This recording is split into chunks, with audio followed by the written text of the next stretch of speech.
Centre Mohamed Hassan Louazani pour la démocratie et le développement humain. حقيقة اللقاء هو لقاء جيد. ولو كنت وجدوا أستاذنا المحترم سيمينول. أنا ما تعرف فرنسية، تعرف فرنسية وأنا أعرف فرنسية والدجال مع فرنسية وتخيل مع فرنسية، ولكن مع الأسف أنا مغرب سنان نعطيو نقص هذه باللغة المغربية فاصحة بل يفهم كل مغربي ومغربي بالله عليك لأن واحد لنا 5 سنين حول الصانع السياحي بجهاز بلد البلاد، وكان جاي واحد فرنسي تعمل واحد لقاء واحد المحاضرة ديالها للشباب باللغة كان ما يناهز 175 شاب وطول صحيحة إلى آخر المعلومات المتخصصة اللي كانوا في المستوى العالي، وفعلا هي الفرنسية وما ضربوا بها كراء إيجابية قبل الاستثمار في شيء عندي وقتنا حيث فرنسي دائما تبع اللغة العربية لا يمكنها اللغة الفرنسية. جواب قلت لهم كي احنا حقيقة مغاربة، ولكن لا بأس نتعلم شوية فرنسية ونتعلم الإنجليزية ونتعلم الفرنسية ونتعلم جميع اللغات الأجنبية. علاش؟ لأن احنا بحاجة إليه، وأنا تسمحوا لي أن الكلمة وتحولي حقيقة سيميلون عندنا واحد المآثر تاريخية اللي مشينا بالجيش. أولا جبنا أيام الحماية، من الحماية حتى الآن نفس الأمر السادس. ففعلا حنا تنقولوا للسيميلون هاد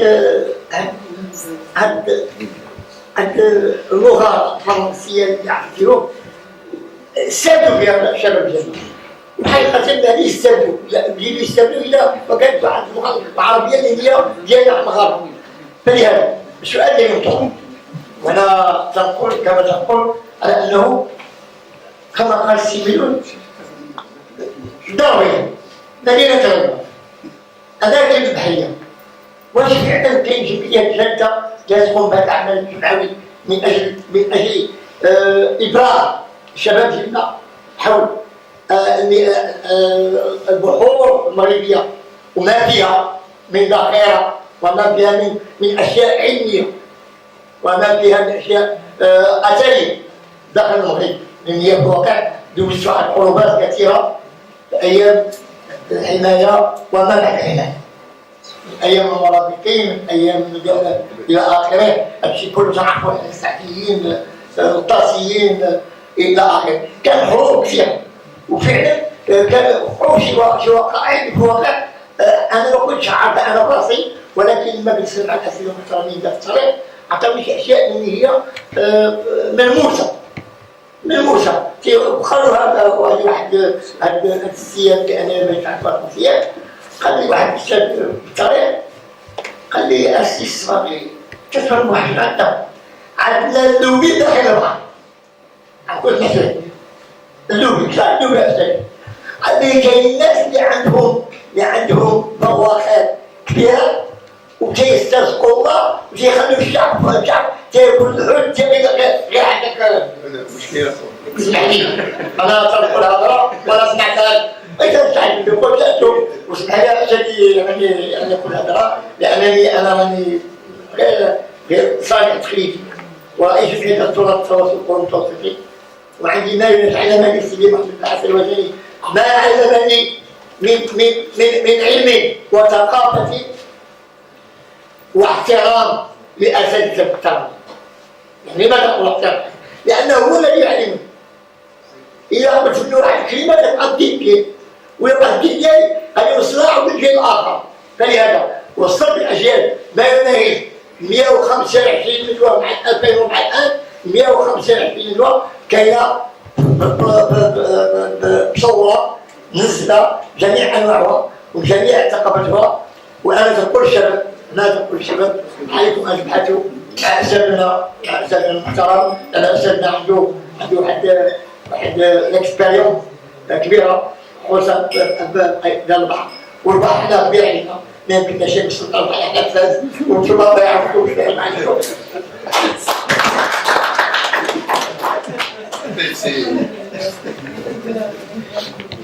Bonsoir. Je remercie le centre Mohamed Hassan Ouazzani encore pour cette conférence. C'est Hassan Ouazzani Chadi qui a posé cette séance et surtout c'est Miloud pour cette brillante et intéressante intervention. Et je dis à tous les présents, Aïd Moubarak Moussaïd.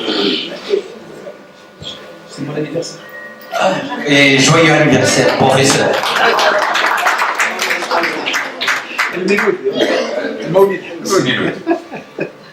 Il y a quelques points qui m'ont interpellé dans votre intéressante intervention, à savoir, vous avez évoqué différentes réunions. Le Maroc a été présent depuis 1958, de 73 à 82, jusqu'à l'élaboration du droit de la mer, et qu'il y avait quelques éminents juristes marocains qui ont participé à l'élaboration de cet édit. Mon étonnement, pourquoi le Maroc a attendu jusqu'en 2016 justement pour ratifier cette convention, pour ratifier cette... Est-ce que le Maroc a été motivé justement à ratifier cette convention par récemment pour limiter la ligne territoriale au Sahara, au-delà des 200 000 qui ont motivé cette ratification? C'est une question que je me pose. Le deuxième point, vous avez parlé, professeur, de nous sommes une puissance maritime, et vous avez cité à côté de qui? Moi je dis de quoi? Est-ce que par rapport au nombre de textes que nous avons élaborés, est-ce que par rapport à notre arsenal, à notre flotte maritime, à notre centre de recherche, à l'IETIC, est-ce que par rapport à quoi nous sommes une puissance politique? Vous avez cité un certain nombre de mots, justement, et vous avez souhaité qu'il y ait un ministère de la mer. Pourquoi pêche maritime, ministère de la mer? Il n'y a pas que de pêche maritime. Je crois qu'il est question qu'on revoie justement, et je comprends à juste titre votre appel. Troisième point, c'est une petite question dans ma tête, pour délimiter les lignes territoriales par rapport à cet milliard, justement, et je reviens aux accords de pêche avec l'Union européenne. Comment ils ont pu délimiter ce point à 220? Voilà, merci beaucoup.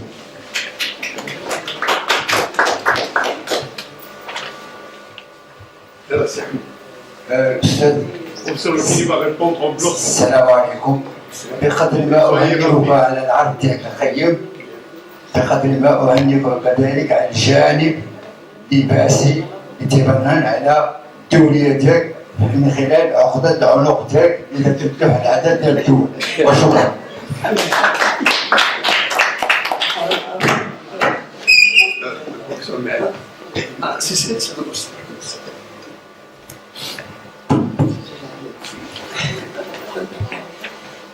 Bonsoir, chers amis.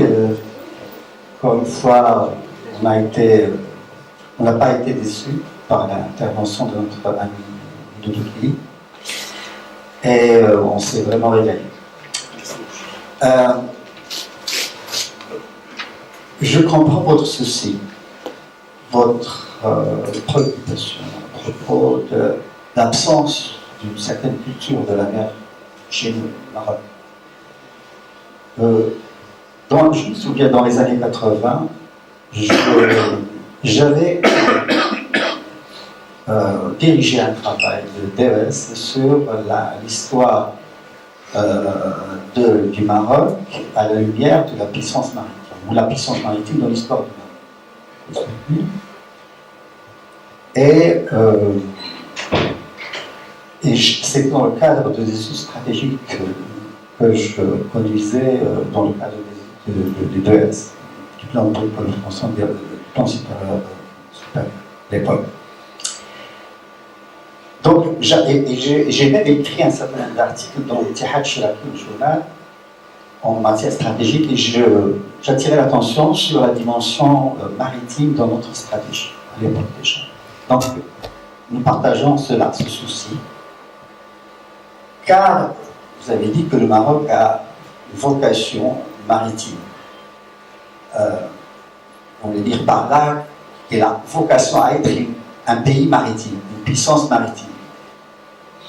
Il n'est pas. Il est une puissance maritime. Qui s'ignore. Qui s'ignore, puissance maritime, parce qu'il est doté de deux mers. Mais il n'a pas doté des moyens pour bien profiter de ces deux mers.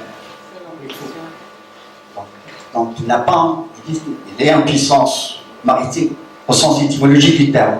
Il est un pays maritime, puissance maritime potentiellement, disons. Bon, on peut dire ça, comme ça. Mais moi, je vois qu'il n'est pas.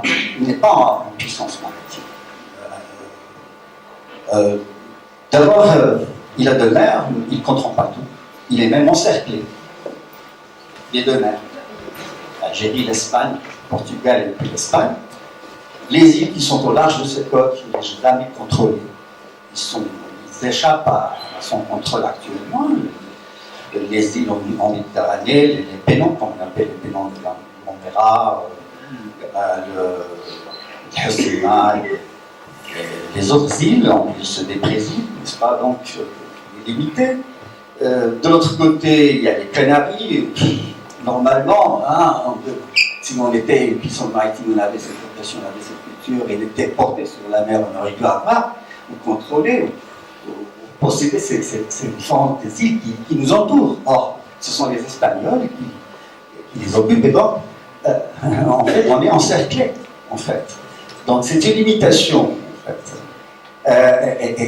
Et nous avons conclu, donc la dame qui a fait le travail conclut que finalement la négligence de la mer a été la cause du déclin du Maroc et même du protectorat vers la fin. Ça a commencé par un affaiblissement du XVIIIe, XVIIe siècle et par la suite ça s'est terminé par... Donc, contrairement par exemple au Japon qui est devenu déjà au XIXe siècle une grande puissance mondiale, n'est-ce pas, grâce justement à sa puissance maritime. Donc, on n'est pas encore une puissance, on est un pays maritime, on a deux mers, mais on n'est pas encore. Alors, la question qui se pose, c'est pourquoi justement, on ne profite pas, on n'est pas une puissance maritime, justement. Vous dites qu'on a vocation, mais est-ce qu'on a vraiment vocation? Si on n'a pas conscience de la mer, on n'a pas vocation. On a été toujours tourné vers la terre, vers le désert. On a été toujours absorbé par la terre, par les problèmes de terre. Nos routes commerciales étaient toujours par la terre, hein, soit l'est ou le sud. Donc, par la suite, à partir du XVIe, XVIIe siècle, on était pratiquement limité, empêché d'avoir des relations avec le Nord ou d'avoir des relations beaucoup plus libres avec la mer, etc., à cause de l'impérialisme et à cause... Donc, quelque part, il y a des causes profondes qui font que, vous avez dit tout à l'heure, vous avez cité Amir Shokri à propos de l'islam et de la mer. Justement, est-ce qu'on n'hérite pas, nous aussi, en tant que musulmans, de cette absence de la mer dans notre civilisation en tant que musulmans? Il y a ça. Je me souviens, il y a même un ouvrage sur le rôle de la géographie dans l'expansion musulmane. Donc là, on explique pourquoi, on explique l'expansion musulmane par la géographie. Donc il y a peut-être même à l'intérieur de notre civilisation, n'est-ce pas, peut-être cette absence de culture de la mer. Et on a été obligé de nous intéresser à la mer parce que c'était pas un choix, hein. On a été obligé d'y aller par nécessité. C'était pas vraiment un choix, une stratégie ou justement une vocation. Là, notre vocation, elle était toujours terrestre. D'ailleurs, j'ai toujours enseigné à mes étudiants que le Maroc était, contrairement à ce que vous dites, mais en jugeant historiquement, que le Maroc était toujours une puissance terrestre. Plutôt qu'une puissance, presque pas toujours. Bien sûr, Souleymane al-Mouhad, il avait 400 navires, etc. Mais c'était par nécessité, parce qu'il fallait aller en Espagne, sauver le bastion de l'islam. Il fallait le faire. Mais c'est tout. On n'avait pas un choix, on n'a pas fait un choix maritime pour être une puissance maritime. Si on l'avait fait, peut-être on ne serait pas tombé sur le protecteur. Peut-être, je ne sais pas. Donc il y a un certain nombre de causes. Vous avez présenté un certain nombre de doléances, un certain nombre de souhaits pour que cette culture de la mer s'installe dans notre conscience, dans notre mentalité et dans notre culture. Vous n'avez pas parlé de la place de la marine marchande et de la marine militaire, de la composante militaire et marchande dans cette proposition. Voyez-vous, parce que le Maroc a été jusqu'à maintenant, disons, puissance diplomatique, puissance normative en matière maritime. Bon, on peut dire ça. Mais est-ce que ça, c'est pas un alibi, c'est pas quelque chose qui cache le fait qu'en fait, ce ne soit pas vraiment une puissance maritime. On s'intéresse aux normes, on s'intéresse à la défense, parce que justement, on veut gagner sur le plan juridique ce qu'on n'a pas sur le plan matériel. On n'a pas des porte-avions, on n'a pas une puissance, on n'a pas des navires marchands en nombre suffisant, les compagnies ont disparu qu'on avait, donc ça, c'est vraiment... alors, à quoi cela tient-il? C'est tout. Voilà, merci. Merci Sergio.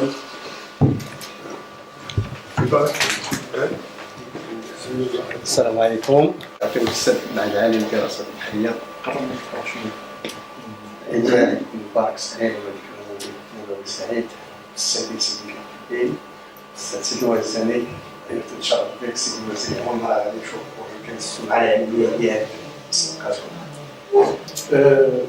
Permettez-moi, avant de rajouter ma pierre à l'édifice, de me rendre hommage à chaque professeur qui non pas en guise de cadeau d'anniversaire, mais par gratitude. Nous, un des professeurs qui nous ont insufflé l'humilité. D'ailleurs, je viens de constater pour la première fois que vous étiez un des disciples du professeur Dupuy. Je constate que je suis le disciple du disciple de ce Dupuy. J'étais le disciple du professeur Alain Pigman. Il y a le disciple du professeur Dupuy qui a créé l'Institut du droit de la paix et de l'urbanisme, qui est l'alma-mater de Sa Majesté. C'est là où Sa Majesté a effectué son doctorat. Tout à fait. Tout à fait. Il était président de son jury. Justement. Et il était membre de mon jury de thèse. Et le professeur Locke, c'est un des professeurs qui sait savamment allier la dimension humaine et la dimension juridique, d'une manière à rendre le droit quelque chose de succulent, quelque chose de digeste, ce qui n'est pas donné pour tout le monde. Maintenant, à propos de la question maritime. D'ailleurs, vous nous voyez toujours dans les abysses des réflexions maritimes. Le Maroc, actuellement, certes, il s'est focalisé encore moins de l'importance et de la prépondérance. Pourquoi on se focalise sur le milieu marin au détriment de l'instrument, justement, bien souligné par le professeur, qui est à Blanc, qui a été souligné par M. Ahmed Chok, qui est l'embryon de tout pavillon respectable. Actuellement, une des dernières forteresses qui résiste toujours, c'est surtout l'Institut supérieur des études supérieures. Pourquoi?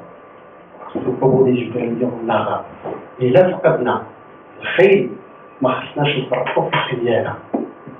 on a perdu les chevaux, les romans à flotte. حاجة وحدة اللي كنتمسكوا بها حاليا هما الخيال، خصوصا شكون هما الطباخ ديال البحريين اللي مازالين كنتقاتلوا لو على الأقل باش يكون ان بورجولمون ولا يكون ان نومبريون pour une flotte ولا pour une relance de flotte. الحمد لله حاليا كاينة واحد لا ديناميك c'est au niveau du cabotage. Pourquoi le cabotage? Parce que le cabotage bénéficie d'un certain protectionnisme, ce qui nous laisse à l'abri de la compétitivité. Et j'espère que ça aboutira. D'ailleurs, on a une superficie de 1,1 million de kilomètres carrés. Pour le moment, sans extension du plateau continental, de zone économique exclusive, je vous laisse imaginer le potentiel, l'opportunité, que ce soit au niveau de l'exploitation des ressources, encore la facette écologique, la protection, la fédération, etc. Je ne vais pas m'appesantir parce que c'est des vélos, هذه مسألة تنتج الصلاة صراحة، لأنه كانت من الأمور اللي خلاتنا وصلتني اللي خلاتنا نرجعوا للبلاد، لأنه بحال هاد الناس ما كتعطي أمان، بحال هاد الحضور اللي هذا الاهتمام بحد ذاته راه الشيء اللي صراحة تيكسر اللي اتفقنا. تشكركم وبالتوفيق. بارك الله فيكم. Des pistes de réflexion, des pistes de solution. شكرا أستاذ. أولا عيدكم مبارك سعيد. شكرا. ثانيا بولان ديال الخير، الصحة والسلامة وكل عام ديال هاكم السعيد بالفرنسية. أنا عندي غير غادي ناخذ كما قال السيد عندنا 1 مليون كيلومتر كاري، ولكن إذا نشوف هنا كاين بزاف وزن الجو وغادي نفتح شوية نتكلم كمواطن عادي. حنا دابا لي ماغوطان نو بروفيت با دو لا ريشيس دي مار كاينين في المغرب اللي ما عمرهم شافوا الحوت، ما عمرهم كانوا الحوت، يقول لا كانوا الحوت، يقول ذاك الحوت اللي أستاذ ربما تعرفوا اللي تيطيبوه الشمس، تيكربوه تيطيبوه الشمس، الحوت الآخر ما عمرهم تيوصلوا. علاش هاد دو بوا دو ميزيور؟ ثانيا انا مع الاستاذ اللي كان مينيستير دو لا مال، ولكن ا كونديسيون d'écarter les politiciens. Ah oui, il faut mettre des profils ou ce genre. Ah oui,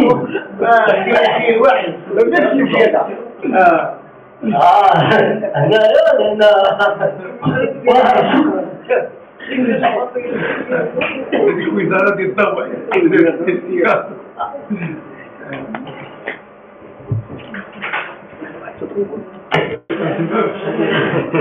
Alors, je remercie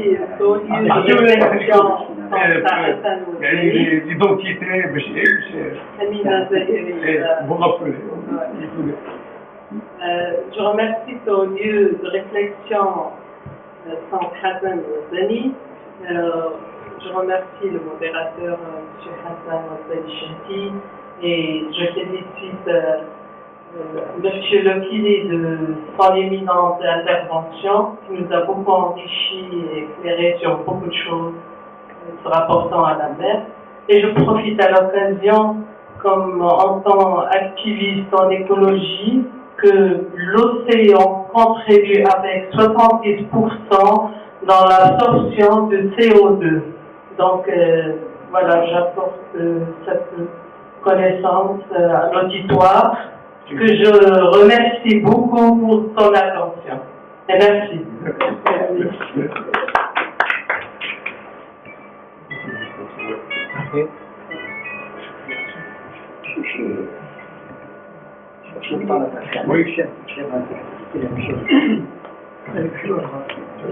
طالب أشكر مركز حسن والزامي على هذا الندوة، والشكر موصول للأستاذ المحاضر على المعلومات القيمة التي أتحفنا بها. سؤالي الأول، أشرتم إلى فترة الجهاد البحري في القرن 17، وهنا أعود بكم إلى مرجع الأستاذ حسن أميني. الجهاد البحري في أبي القراق في دخول أبي القراق خلال القرن 17، وهناك تضارب في الآراء. هناك من يعتبر يعني بالنسبة للرواية الرسمية الوطنية تعتبر أن تلك الفترة كان هناك جهاد وهناك دفاع ضد المحتل الأجنبي.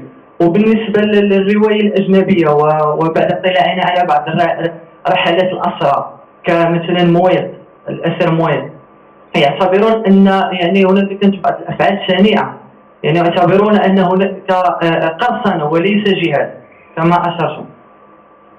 وبالنسبة للسؤال الثاني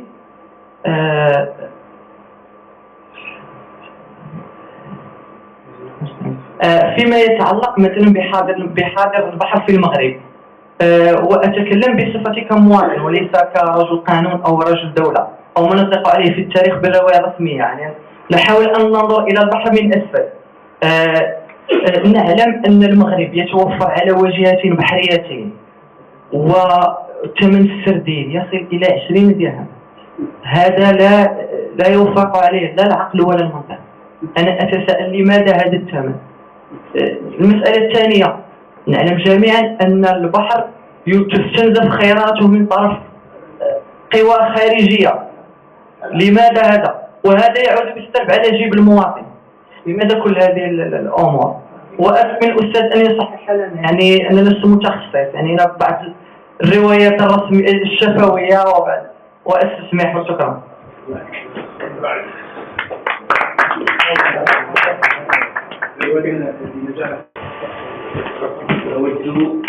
أنا سعيد بالدرجة، أنا سعيد باش نكون في هذا اللقاء تواصل الأخوي الحنين مجنون. راه ما العلم إلا لله، حنا كنتعلموا بعضنا بعض. أنا دائما أقول العلم من المهد إلى اللحد. لقد تعلمت منكم تبارك الله أسئلة لا جدال فيها وجهها ولها قيمتها، وأنا أتشرف أن أكون الآن في الموضوع نتاع التساؤلات.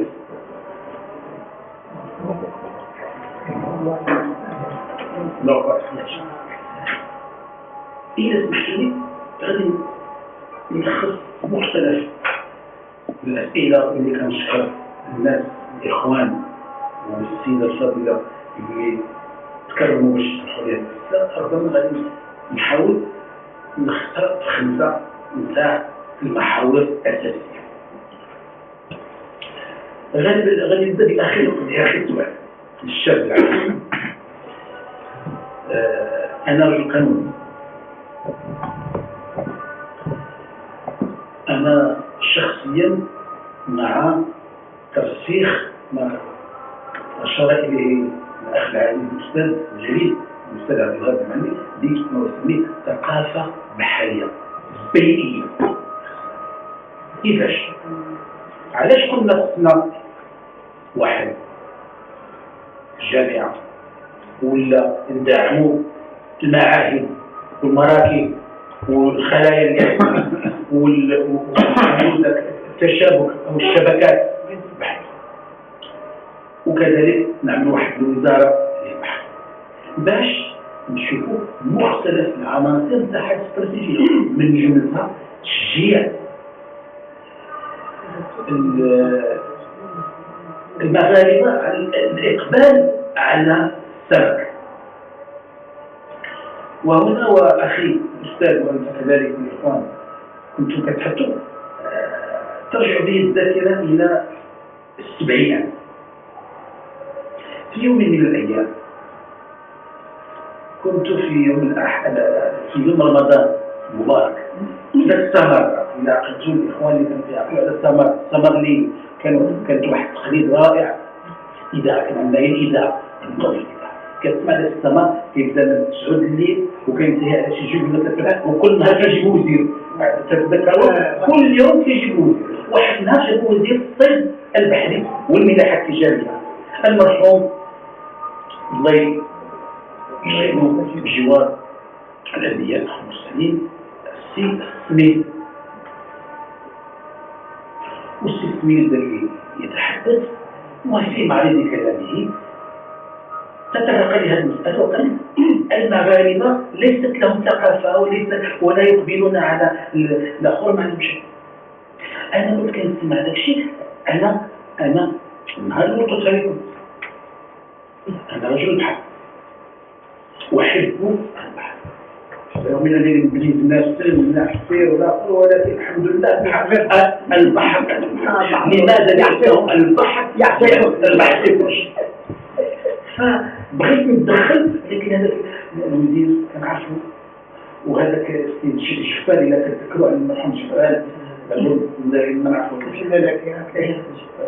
ما بغيتش ندخل ولكن حدث في نفسي ما قاله السيد الوزير الحكمية وإذا بالتليفون يرن وواحد السيد كيدوي يتحدث من الداخل لا ننسى أن لا تستدعينا فوق حنايا كانت عندنا الداخل راه ما كانش شي شغل لا ماشي بينات أظن 8 إنه درجة 80 81 80 بداية 80 وكيدوي هذاك السيد كنقول لك أنا مغربي صحراوي كان يدوي من الداخلة والسيد الوزير احترمتني هذاك الشيء ولكن المغاربة ماشي ما عندهمش ثقافة بحرية ماشي ما عندهمش تاريخ بحري ماشي ما كيعتنيوش البحر اجي سيدي عندنا وشوف شنو كاين المأكول ديالنا هنا اللي كنقول لكم على الطهي راه سمحوا لي الاخوان الجزائريين المسؤولين الجزائريين الان كياخذوا لنا الطاجين ديالنا كياخذوا المسائل ديالنا وتمشي للنسكوت تقول لك هذا ديالهم راه المغاربه خصنا نكونوا يقظين راه عندنا تراث وعندنا ثروه من ناحيه الطهي المتعلقه بالبحر اللي ما كاينش شي إذا أنا متفق خصنا نشوفوا علاش 20 درهم ولكن هي بغيت نقول واحد القضية أنا معك ومشي بعيد أنا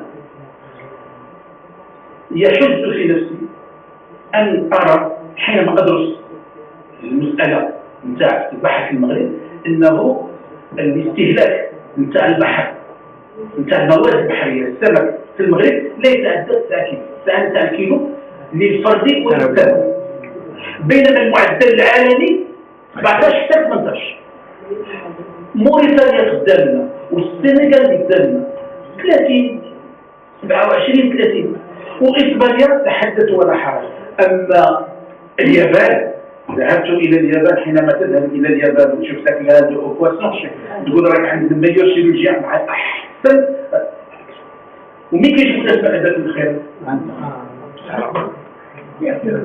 إذا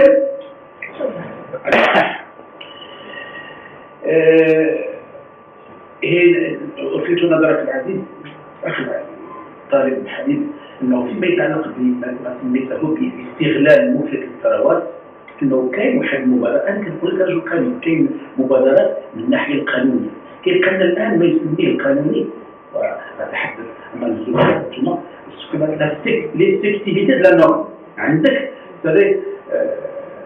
لما يحصل موت في دونيك مشكلة عندك قانون جميل ومزيان ولكن في التطبيق ديالو العبرة في التطبيق لذلك أنا متفق مع الأستاذ أنا كنقول بأن المغرب بلد بحري بامتياز ولكن هل له الإمكانيات لهذه السياسة؟ Est-ce qu'on a la politique de est-ce qu'on a les moyens de sa politique؟ لا أقول ولكن كاين بوادر أنا قلت لك راه كاين بوادر نعطيكم بعض البوادر إلى جاء الحق كناخذ لك هذه في الميدان نتاع الملاحة التجارية اللي أنا نعتز الأستاذ زميل والأخ هذا هو المستقبل كنعتز به راه تيجاه إذا قلتوها كاين شي جهاد بحري ها جهاد بحري بحق لنعرف علاش أنا كنت مدير ما كانش العام اللي كان في ذاك الإدارة اللي دوزنا هذه السلام لماذا؟ إلا ملي كتمشي عند الوزارة باش تدافع على المناصب نتاع باش يكون عندك طلبة اللي تكونهم الميزانية ما كايناش تقشف السيدي شوف الثروة البشرية ما عندها حتى شي ثمن وهنا أحيلكم على ما قاله أبراهام لينكولن حينما تقدم أمام الكونغرس باش يدافع على المشروع ديالو تاع التعليم وبقاو لي كونغرس البرلمان يقولوا هذا الشيء راه غالي وهذا يقولون إذا لم تريدون لا تريدون إنكم لا تريدون العلم والتربية والنور فجربوا الجهل نحن الآن نجرب الجهل هذا عيش هذا هو المشكل وداعش ماشي داعش اللي كاين راه داعش تاعنا لذلك أقول دائما خصنا نعاونوا هذه المراكز وأنا متفق راه شوف انتم كتنغزوا ليا وخصوصا الاستاذ راه كنغزوا لينا عن الوطن الحساس، لانه حنا من جينا هنا الان دابا انا والجميع وصلنا قدام المحطه راه كاين العماره تاع بلا حد ايجابي. ايوا 3 بوينت في الدفاع. لا يعقل انه المغرب اللي كنقول لك انا بلد بحال بامتياز ما عندوش فرص مع الاسف الشديد. لذلك انا كنقول هذا هو فهمتني. احنا مع سيدنا ومع الوطن ديالنا بغينا تكون عندنا سياسه ممنهجه وشامله واستراتيجيه كامله في الميدان البحري اللي تعنى بجميع الجوانب العامة. ثاني المسألة الثانية، لقد تحدثت عن الفرق ما بين الجهاد المجاهدين البحريين ومثل القراصنة. أنا شخصيا عندي ربما شوية تاع تحفظ. أنا أعتقد أن هاد الناس اللي كانوا كيعملوا جهاد بحري لاكوش ما كانوش قراصنة. لابد أنه كاين ربما كيكون بعد. لماذا ما كانوش قراصنة من الناحية القانونية وعندنا الحمد لله لأنه كان هنالك واحد العقدة تربطهم مع السلطان. هذو ما كانوش دي اور لا لوا خارجين عن القانون، العكس نتاع الاستيراد. فهمتي المجله الاولى على الجمارك، علاش الجمارك باش تعرف بالاستيراد.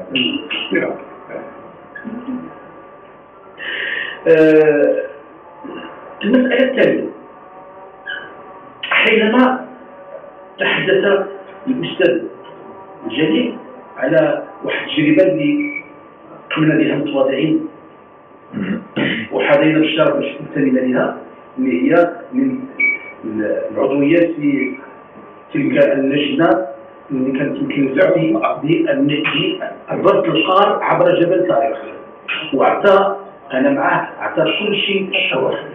غير أنني ربما هي هنايا غير النظر أنه لماذا